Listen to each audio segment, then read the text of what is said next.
നമ്മുടെ റിപ്പോർട്ടേഴ്സായ ശാലിനി കുറേ വേദികളിൽ പോയി. പക്ഷെ നമ്മുടെ ക്യാമറാമാൻ അനൂജും ശാലിനിയും ഒരു അതിഥിയെ കണ്ടപ്പോൾ അവിടെ നിന്നു. നമുക്ക് മ്യൂസിക്കിൽ ഏറ്റവും കൂടുതൽ പ്രാധാന്യം നൽകുന്ന ചില വാദ്യ ഉപകരണങ്ങളുണ്ട്. അല്ലെ, ഏറ്റവും പ്രധാനപ്പെട്ടത് ഗിറ്റാറാണ്. നമ്മൾ ഇന്ന് രാവിലെ തന്നെ ഗിറ്റാറുമായി ബന്ധപ്പെട്ടൊരു മ്യൂസിക്കൽ ഫീസ്റ്റ് നമ്മുടെ പ്രേക്ഷകർക്ക് വേണ്ടി ഒരുക്കിയിരുന്നു. അത്തരത്തിൽ കലാകാരെ കണ്ടെത്തി ഒരു റിപ്പോർട്ട് ചെയ്തിരിക്കുകയാണ് ശാലിനിയും അനൂജും. ആ റിപ്പോർട്ട് കണ്ടതിന് ശേഷം തിരികെ എത്താം.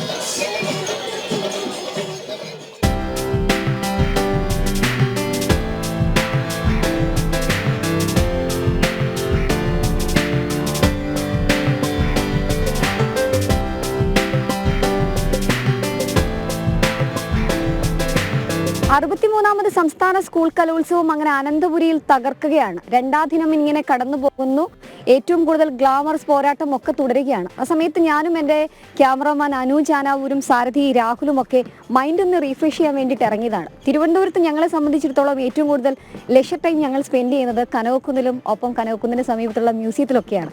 അങ്ങനെ ഇവിടെ എത്തി ഇവിടുത്തെ കാഴ്ചകളൊക്കെ കണ്ടൊന്ന് ഫ്രീ ആകാമെന്ന് വെച്ചപ്പോഴാണ് ഇവിടെ ഒരാൾ ഇങ്ങനെ ഇരിക്കുന്നത് കാണുന്നത്.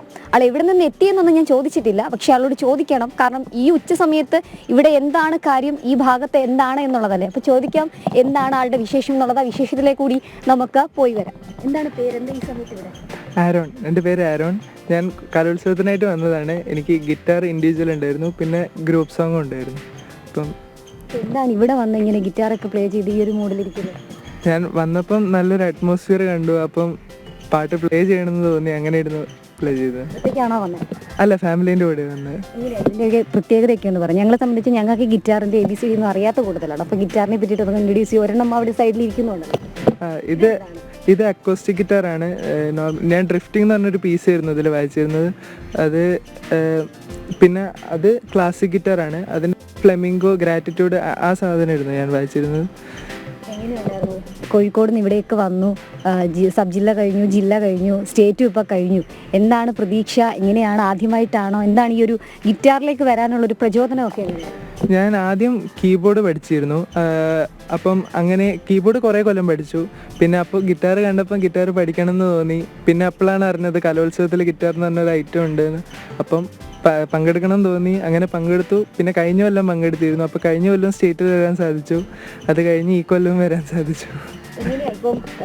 ഇപ്പം ഞങ്ങൾക്ക് വേണ്ടിയിട്ടൊന്ന് ഒരു മ്യൂസിക് പ്ലേ ചെയ്ത് കേൾപ്പിക്കാമോ? സിനിമയോ അല്ലെങ്കിൽ ഇന്നത്തെ കലോത്സവത്തിൽ പ്ലേ ചെയ്ത് ഏതെങ്കിലും ഐറ്റം നമുക്ക് വേണ്ടി? നമുക്ക് അദ്ദേഹത്തിൻ്റെ കഴിവൊന്ന് ലൈവായിട്ട് കണ്ടിട്ട് നമുക്ക് ബാക്കി കേൾക്കാം.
നന്നായിട്ട് ചെയ്തിട്ടുണ്ട്. ഇനി ഞങ്ങൾക്ക് വേണ്ടിയിട്ട് ഒരു ചെറിയ ബിറ്റ് സിനിമാ ഗാനം അങ്ങനെ എന്തെങ്കിലും ചെയ്യുമോ? ഇതല്ലാണ്ട് വേറെ എന്തെങ്കിലും ഐറ്റംസ്?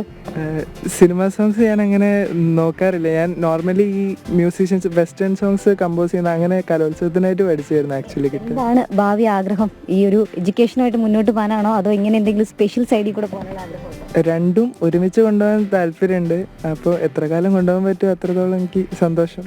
സ്കൂളിലെ ഫ്രണ്ട്സ് ഒക്കെ എങ്ങനെയുണ്ട്? അധ്യാപകരുടെയൊക്കെ ഒരു പിന്തുണയൊക്കെ എങ്ങനെയുണ്ട് ഈ ഒരു ഐറ്റം ബോട്ട് ഇങ്ങോട്ടേക്ക് വന്നപ്പോൾ? അവർക്ക് ആക്ച്വലി നല്ല സന്തോഷമാണ്. ഞാൻ അത് വായിക്കുന്ന പറഞ്ഞപ്പോൾ തന്നെ സന്തോഷം ഉണ്ടായിരുന്നു. പിന്നെ അവർക്ക് കേൾക്കാനും ഇഷ്ടമാണ്. അവരാണ് എന്നെ മെയിനായിട്ട് സപ്പോർട്ട് ചെയ്യുന്നത്, ടീച്ചേഴ്സ്. പിന്നെ ഫ്രണ്ട്സും ഉണ്ട്. ഫ്രണ്ട്സും ഈ ആക്ച്വലി ഗിറ്റാറിന് എനിക്ക് സ്വതവേ മടിയായിരുന്നു ഈ കലോത്സവത്തിൽ നിൽക്കാൻ തന്നെ. അപ്പം അവരായിട്ട് പറഞ്ഞു പേര് പഠിപ്പിച്ച് അങ്ങനെ നിന്നതാണ് കലോത്സവത്തിന്. കുറച്ച് പുറകിലോട്ട് പോകുന്ന കൂടുതലാണല്ലേ? ഇനിയിപ്പോൾ ഞങ്ങൾക്ക് സിനിമാ മേഖലയൊക്കെ ആയിട്ടൊരു സൈഡിൽ കൂടെ കാണാൻ കഴിയുമോ? ഞാൻ അങ്ങനെ എനിക്ക് നോർമലി മ്യൂസിക് എൻജോയ് ചെയ്യാനാണ് ഇഷ്ടം. ചാൻസ് കിട്ടിയാൽ ഞാൻ എന്തായാലും ഷാനുവിൻ്റെ ആഗ്രഹമൊക്കെ സാധിക്കട്ടെ, നല്ലൊരു ലെവലിലേക്ക് വരട്ടെ എന്ന് നമുക്ക് ആഗ്രഹിക്കാം. ഇത്തരത്തിലുള്ള ഒരുപാട് കാഴ്ചകൾ തലസ്ഥാനത്തിൻ്റെ നഗരത്തിൻ്റെ വിവിധ വീഥികളിൽ നമ്മൾ കാണുകയാണ്.